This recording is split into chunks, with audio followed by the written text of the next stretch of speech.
বদরপুরঘাট সাংস্কৃতিক মঞ্চের উদ্যোগে আয়োজিত এক স্মরণীয় অনুষ্ঠানে উন্মোচিত হল শহীদ বেদী ও স্মৃতিস্তম্ভ। ভাষা শহীদ কানাইলাল নিয়োগীর পুত্রবধূ মধুমিতা নিয়োগী প্রদীপ প্রজ্বলনের মাধ্যমে অনুষ্ঠানের সূচনা করেন। তিনি বলেন, মাতৃদুগ্ধ ছাড়া যেমন শিশু বাঁচে না, তেমনি জাতি নিজের ভাষা ছাড়া টিকে থাকতে পারে না। বরাক উপত্যকায় বাংলা ভাষার অস্তিত্ব রক্ষায় যারা প্রাণ দিয়েছেন, তাদের আত্মত্যাগ কখনো ভোলার নয়। তিনি আক্ষেপ করে বলেন, একাদশ ভাষা শহীদ এখনও সরকারি স্বীকৃতি পাননি।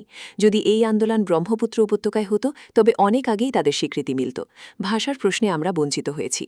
অনুষ্ঠানে ভাষা আন্দোলনের ইতিহাস তুলে ধরেন বিশিষ্ট শিক্ষাবিদ সৌরভ পুরকায়স্থ, থিয়েটার ওয়ার্কশপের রূপক রক্ষিত তরুণ গুহ, বদরপুর পুরসভার ভাইস চেয়ারম্যান শীতাংশু রায় প্রমুখ। সাংস্কৃতিক অনুষ্ঠানে রাখি দাসের পরিচালনায় উদ্বোধনী সঙ্গীত পরিবেশন করেন পুষ্পিতা দাস, পাঞ্চালী দাস, গায়ত্রী দাস, তপশ্রী চক্রবর্তী, জনাজন মালাকার ও কঙ্কন দাস। স্বপন কুমার দাসের পরিচালনায় লাইভ আর্ট প্রদর্শন করেন প্রসেনজিৎ দে, রিয়া রায়, জয়শ্রী দত্ত, অঞ্জুমান তবশ্রী রহমান ও সুজয় দে। শিশুশিল্পী সানভি সেনগুপ্ত একক নৃত্য পরিবেশন করেন। একক সঙ্গীত পরিবেশন করেন অনামিকা কর্মকার, পিনাকিনাথ পুরকায়স্থ ও বিশ্ববিকাশ ভট্টাচার্য। অনুষ্ঠানের শেষ আকর্ষণ ছিল রক্তে লেখা ভাষা পথনাটক। অজয় সেনগুপ্ত রচিত ও জয়া সেনগুপ্ত পরিচালিত নাটকটি দর্শকদের আবেগে আপ্লুত করে। উপস্থিত ছিলেন বরাক ভ্যালি সিমেন্টের সিইও মুকেশ আগারওয়াল, ড স্বপন কুমার দাস, দীপক দেব, লায়ন এনামুদ্দিন, বাবলি দাস, সুব্রত ঘোষ, যিশু শুক্লবৈদ্য প্রমুখ। অনুষ্ঠান সঞ্চালনায় ছিলেন কাঞ্চন মালাকার, অরুণ কর্মকার, সুবিমল বর্মন, সঞ্জয় গুহ, শিখাপুর কাস্থ, সুমিতা বর্ধন প্রমুখ। ড স্বপন কুমার দাসের ধন্যবাদ জ্ঞাপন বক্তব্যের মাধ্যমে অনুষ্ঠানে সমাপ্তি হয়। বদরপুর থেকে পিন্টু শুক্লাবদ্ধের প্রতিবেদন, ঈশান বাংলা নিউজ, শিলচর। দেখুন, একটা জাতির অস্তিত্ব, একটা জাতির সামাজিকভাবে সেই জাতির উত্তরণ তার সভ্যতা সংস্কৃতি ছাড়া হতে পারে না।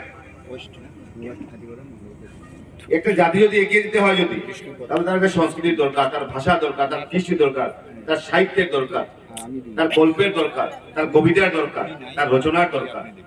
তাই আমরা বাঙালি হিসাবে আমরা গর্ববোধ করি বিশ্বের বুকে প্রতিষ্ঠিত ভাষা, বিশ্বের বুকে প্রতিষ্ঠিত সংস্কৃতি, বিশ্বের বুকে প্রতিষ্ঠিত রচনা, বিশ্বের বুকে প্রতিষ্ঠিত গল্প, বিশ্বের বুকে প্রতিষ্ঠিত কবিতা। কারণ বাংলা নিয়ে চর্চা, বাংলা সাহিত্য নিয়ে চর্চা, সেটা বিশ্বের বুকে আজকের দিনে আমরা দেখতে পাই যে যদিও আমাদের ল্যাঙ্গুয়েজ সপ্তম ল্যাঙ্গুয়েজ, কিন্তু সাহিত্য চর্চার ক্ষেত্রে বাংলা দ্বিতীয়।